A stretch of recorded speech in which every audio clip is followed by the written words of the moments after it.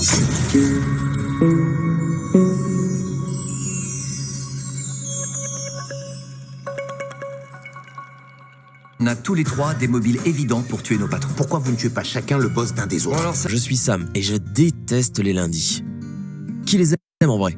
Eh bien ouais, tu as raison, tout le monde les déteste. Mais parfois, je pense que je suis maudit parce que toutes les choses négatives qui sont censées m'arriver pendant la semaine ont lieu le lundi. Demain, ça sera lundi et de nouveau, il faudra se lever tôt pour se rendre à son lieu de service. Ce qui n'est pas très aisé.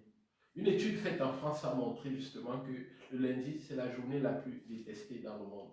Mais alors, ce n'est pas le lundi qu'on déteste. Ce qu'on déteste, c'est le boulot. C'est en fait ce qu'on fait chaque jour qu'on déteste. Mais comment est-ce qu'on peut détester quelque chose et le faire quand même? Ça veut dire qu'on le fait sous le fait de la contrainte. Lorsqu'on est contraint de faire quelque chose, c'est une forme d'esclavage. Juge pas. Et dans un épisode, ils avaient inventé une maladie, c'était le syndrome dysphorique du lundi matin. Et je suis sûre que derrière l'écran, il y a beaucoup de gens qui se sont reconnus. Parce que c'est socialement admis qu'il faut détester le lundi, que c'est la reprise des activités normales après un week-end de liberté. Donc c'est un peu le retour sur Terre. Et vas-y qu'on s'encourage sur Facebook, et vas-y qu'on organise une cellule de crise autour de la machine à café. Et moi en fait, je suis profondément dérangée par ce délire. Les gens arrivent à en rigoler, mais moi ça me fait genre énormément de peine. Parce que si on suit la logique, ok là peut-être que j'ai un peu la tête dans le cul, mais mon cerveau est à peu près capable de tenir un raisonnement cohérent.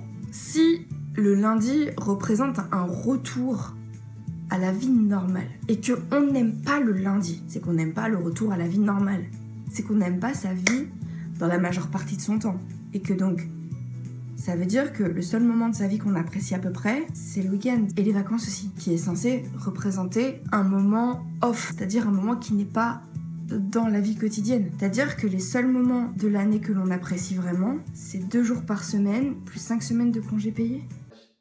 Allons-nous rester esclaves de nos boulots toute notre vie? Est-ce qu'il y a une solution alternative? Si oui, laquelle? Qu'est-ce qui a motivé 3 types ordinaires à se lancer dans l'auto-entreprise? On bossait pour des patrons effroyables, alors on s'est dit que si on avait l'occasion d'être nos propres patrons, on ferait des choses différemment. Oui, on a inventé le pote de douche. Moi, je voulais le papa de douche. Papa de douche est mauvais à tous les niveaux. Qu'est-ce que ton pote ferait dans la douche avec ton père? Il est très facile de faire autre chose pendant qu'on continue à exercer son emploi. C'est-à-dire, rester dans le salariat toute la vie, c'est rester un peu esclave toute la vie. Il est possible de créer quelque chose en parallèle, de lancer un business en parallèle, et tout en continuant à évoluer dans son emploi actuel. Ne pas y penser, c'est rester prisonnier de ce boulot-là qui nous fait voir cette collègue qu'on déteste chaque lundi, chaque matin de la semaine, qui nous fait voir notre boss qu'on voudrait bien éliminer de notre vie tout au long de la semaine. Chacun de nous a un boss. Vous êtes mon petit chien. Ce serait mieux si nos patrons pouvaient... En quelque sorte, qu'ils disparaissent. On a tous les trois des mobiles évidents pour tuer nos patrons. Pourquoi vous ne tuez pas chacun le boss d'un des Bon autres? alors ça y est, je m'occupe de... Comment faire dans notre situation pour essayer d'évoluer, c'est-à-dire dépasser ce stade-là et de créer quelque chose qui pourrait donner plus de rentabilité, nous donner une certaine stabilité et nous permettre d'atteindre rapidement notre liberté financière. Oui, notre liberté financière, car c'est ça le but, atteindre notre liberté financière et continuer à bosser si on veut, ou alors avoir le choix, c'est-à-dire je bosse si je veux, je vais au boulot si je veux, je travaille 1 heure et puis je me repose, ou du moins si je me réveille, je ne bouge pas du lit et tout. Bref, créer un système automatique qui permet de générer des revenus de manière continuelle, n'est-ce pas? Ou du moins créer une entreprise dans laquelle je ne suis pas obligé d'être là pour que les choses se passent. Vous êtes tous barrés de chez Barré. Comment tuer son boss? Je vous en parle justement parce que je suis passé par cette étape-là. Je suis passé par cette étape où je détestais vraiment mon boulot. J'ai commencé à détester mon boulot. Bref, allons au départ. Au départ, après, disons, les études au lycée, bref, j'avais une envie folle de pousser les études jusqu'au bout. Parce qu'en réalité, les parents disaient toujours, tu ne fais pas des études, tu vas finir dans les travaux des champs. En fait, les travaux des champs, l'agriculture, j'ai grandi dans une petite ville au Cameroun qui s'appelle Bokito. C'est à côté de Bafia, pour ceux qui connaissent le Cameroun. C'est-à-dire quand il y a Yaoundé Douala à l'ouest, on traverse Bafia. Donc Bokito, c'est juste quelque part là-bas. Donc, et là-bas, généralement, on allait faire des chants. C'est-à-dire que le samedi, lorsqu'on ne va pas en classe, on va faire des chants.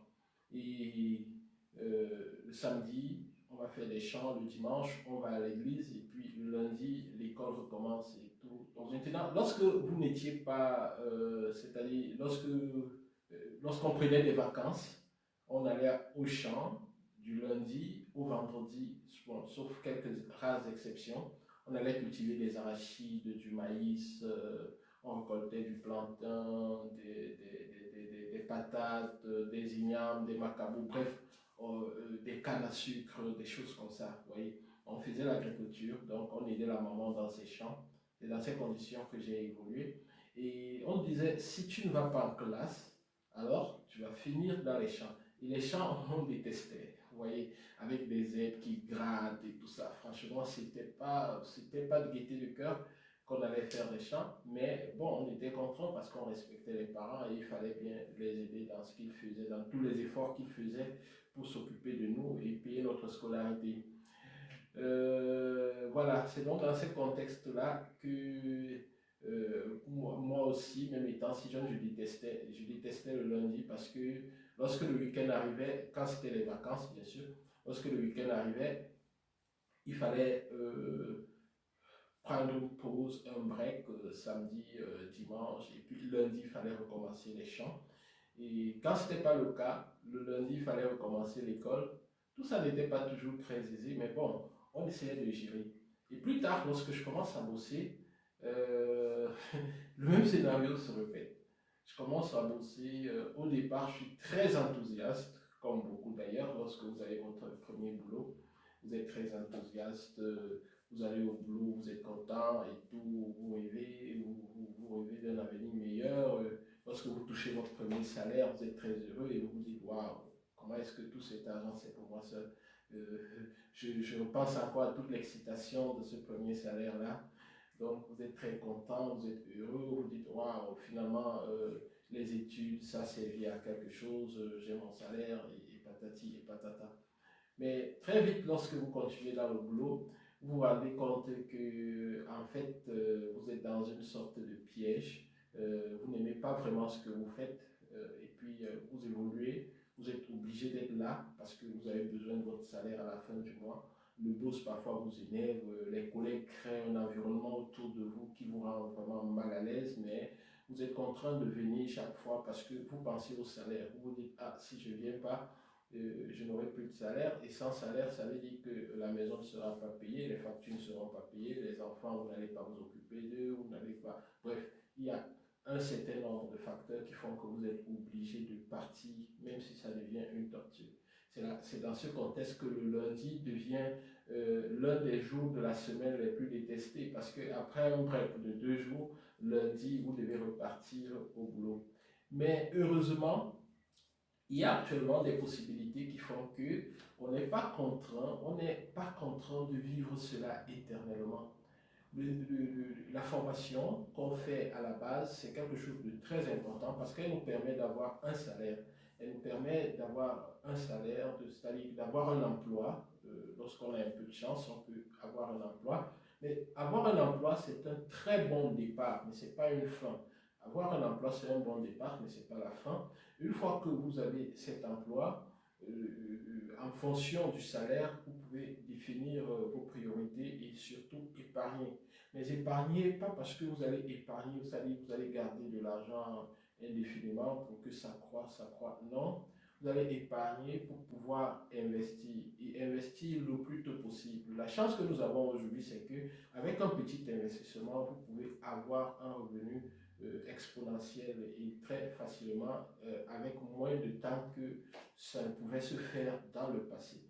Créer une entreprise aujourd'hui, même en parallèle de son job, on n'a pas besoin d'avoir un capital de 1 million ou de 2 millions ou je ne sais pas trop quoi, comme par le passé pour le faire. Avant, pour créer une entreprise, il fallait vraiment avoir des fonds, il fallait être électif, il fallait avoir des facilités pour avoir un crédit, un très grand crédit à la banque. Mais aujourd'hui, c'est très facile, c'est pas compliqué.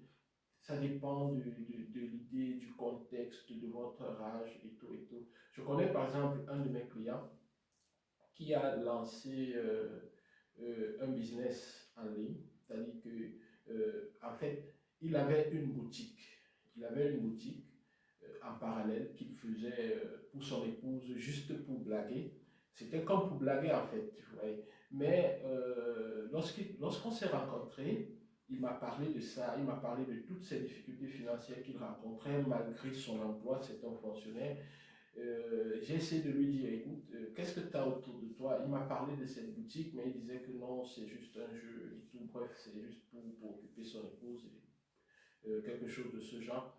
Et lorsque je lui ai expliqué les leviers qu'il pouvait avoir pour booster l'activité de cette petite boutique, comme il l'appelait, il était surpris. Et je lui ai dit, écoute, on peut se donner 6 mois. Si après les 6 mois, tu te rends compte que le bilan n'est pas positif ou alors ça ne comble pas tes attentes, on arrête totalement. Bon, il m'a dit, ah, ok, pourquoi pas.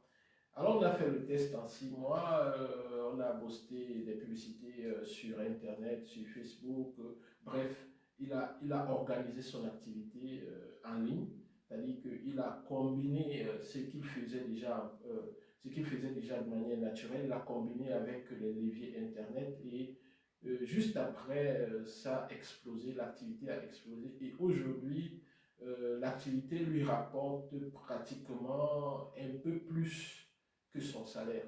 C'est-à-dire que le salaire de sa femme aujourd'hui est pratiquement équivalent à son salaire. Et c'est là qu'il me dit, mais écoute Mano, je pense que je peux me concentrer sur ce truc, créer d'autres trucs et peut-être arrêter même de travailler. Et ça, j'ai été très, très amusé d'entendre ça et je lui ai dit, mais je te disais très bien que c'était possible. Il me dit, mais non, mais franchement, mais pourquoi est-ce qu'on ne nous dit pas tout ça? Je dis, mais on ne va pas tout vous dire, il faut bien que vous allez bousculer les choses, vous allez chercher les choses. Donc, ça peut arriver pour vous également. Si vous... Et on a inventé le pote de douche. Moi, je voulais le papa de douche. Papa de douche est mauvais à tous les niveaux. Qu'est-ce que ton pote ferait dans la douche avec toi? Et ton père! Vous essayez de vous concentrer, si vous essayez d'accepter de lancer quelque chose en parallèle et de caler votre frustration, ne soyez pas frustré, faites les choses qui vous plaisent, avancez vers ce qui vous plaît vraiment. Si le boulot ne vous plaît pas et que ça devient comme de l'esclavage, pensez à une alternative qui va vous permettre de quitter ce boulot à la longue et puis de vous épanouir, d'être heureux. Parce que le but de la vie, c'est d'être heureux. Soyez heureux et je vous souhaite beaucoup de bonheur. Bon début de semaine, c'est juste lundi demain. Alors prenez toute l'énergie dont vous avez besoin pour bousculer les choses pendant la semaine. Bye bye.